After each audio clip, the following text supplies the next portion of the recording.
want me to sing It's My Party and I'll cry if I want to, cry if I want to, cry if I want to. You would cry too if it happened to you.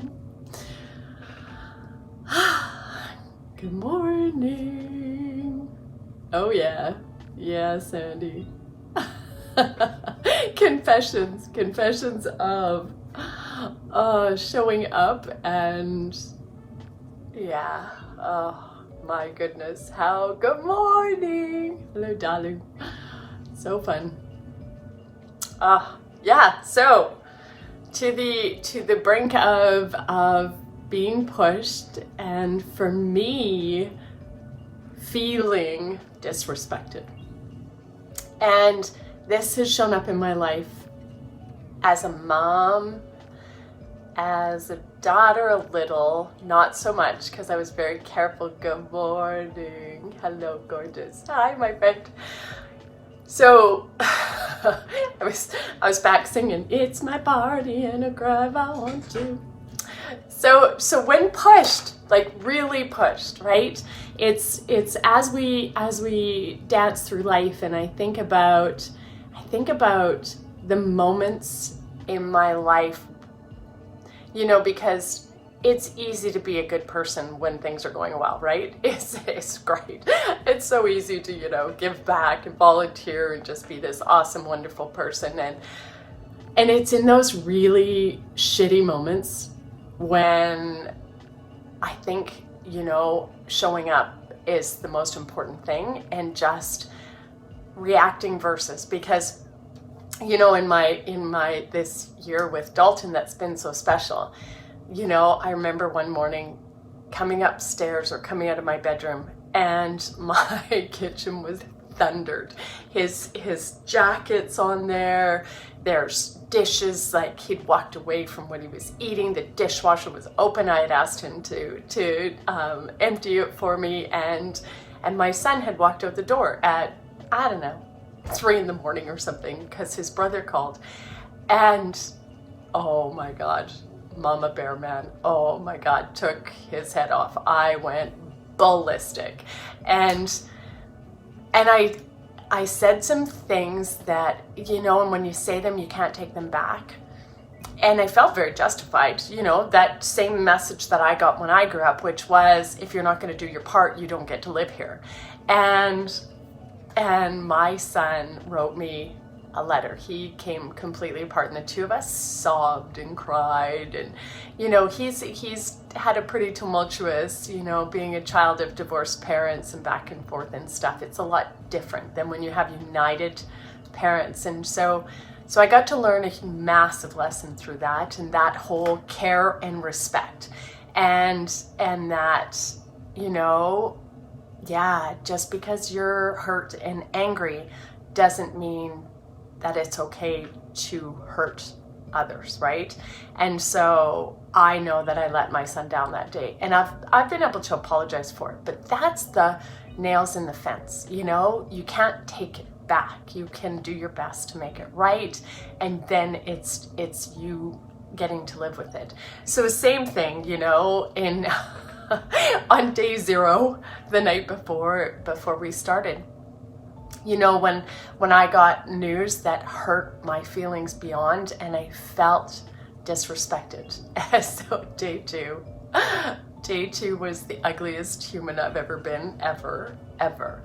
And lucky for me, I have an amazing psychologist who helps me unpack all of it, because I have an incessant desire to know why. Like, you know, yeah, it's that, you know, I said some things that I didn't even think I was capable to say. And you know, I mean, justified? Sure, no. Really? Right? It's like, you know what?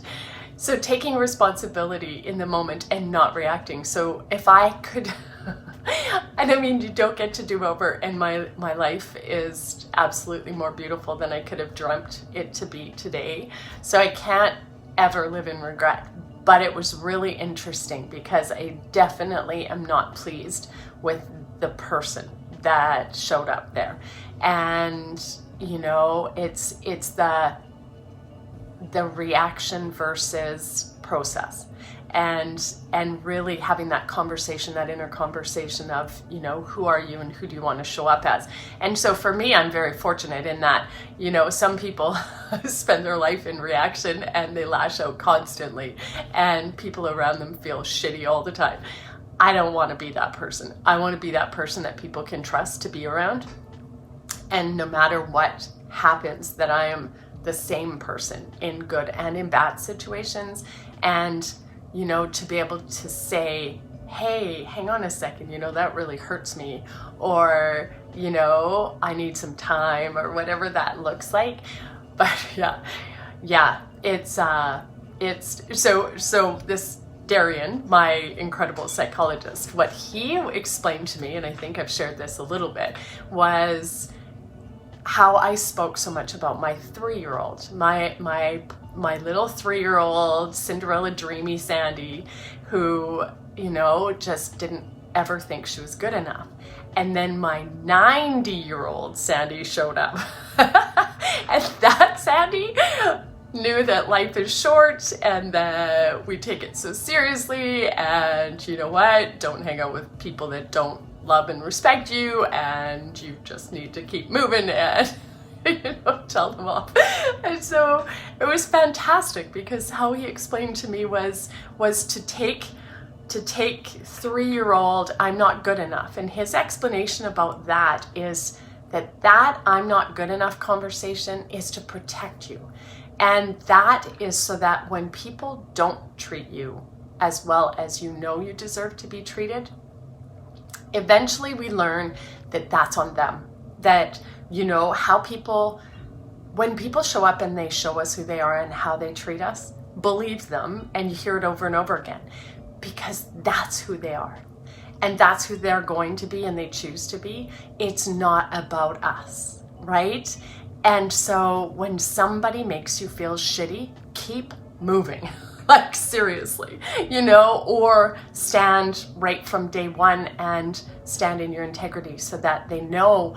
And what has been explained to me by my psychologist and my energy coach was, when you love yourself so much, when you just are like, you know what, I know who I am, and I show up and I give, and I am real, and you just have that, I freaking love myself, and I will tell you what I want and need, and you can choose what you're going to do with it, then everything just sort of falls into place, because people know who you are, and they know that they can't get away with treating you and making you feel bad and guilt, or, you know, whatever it is that, you know, that lifehouse or a lifeboat, right, Barb? Like, we've spent so much time in the water getting beat up that you almost get used to that. But the truth is, when you stand in your essence and you own it, and you know that,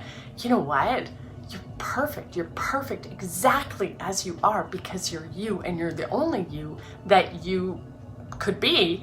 And then, like, to live and know that there are people that love you and want to hang out with you, and those are your people. And those other people that come into our energy field, those are not your people. It's okay, keep moving, right? And so I just spent so much of my life trying to make everybody my people, instead of, hey, who's my people? Who wants to hang out with me? Instead of, I just want everybody to like me. So it's just it's a place of freedom. It's a place of deep love and respect. You know, I've forgiven myself. I definitely, you know, hope that I never make the choice to use any of that language. Oh, my friend, if you could have seen me. Like, if there was a mirror, it would have broken. I was so evil that day. And you know, I know that matched, you know, my pain in the moment, but still it didn't make it okay. So that's, you know, I hope that lands for you. I mean, I don't want to share actual words or anything, because I still want you to love me at the end of the day. But I just totally hope that you can get, you know, when you live in your essence, when you show up authentically and unapologetically, then the people who don't belong in your world will just go away. And the people who do belong in your world will see the light and find a way to you. And that is freedom and living authentically. That's really, really, really it. So, you know, we're on the countdown and we are going to transition. We are not. I'm getting such beautiful messages, and thank you. Oh my gosh, I got a couple of messages yesterday that absolutely took me to tears about, you know, husband and wife. You guys, so wonderful. I love you. Thank you for caring enough to want to hang out with me. So, aw, of course, right? Yeah, I hear you. My dad too. Little more in my face. My son called me yesterday, and you know, they're having some challenges, and he's like, Mom, I think maybe you need to come help us out. And I'm like, oh my gosh, wait a minute, I'm not sure that's a good idea right now. And so just process. It's like, who needs me more? Sandy needs me more. That's it. But yeah, we'll see what happens. So good morning. We were just having lots of laughs about Sandy, sorceress Sandy, in the dark moments. And yeah, so showing up, authenticity. That's really it. And unapologetically being you, the essence, the beauty, the perfection, and to embrace that and to know that really there's one you. And yeah, people that treat you badly, it's a mirror. Give it back to them. Let them have it. Let them own it, and keep moving, because your people are out there, you know, surrounding you. And yeah, it's pretty amazing. So I love you. Have a magical day. I will see you tomorrow afternoon. And yeah, mwah! Day 99 tomorrow. Oh my gosh.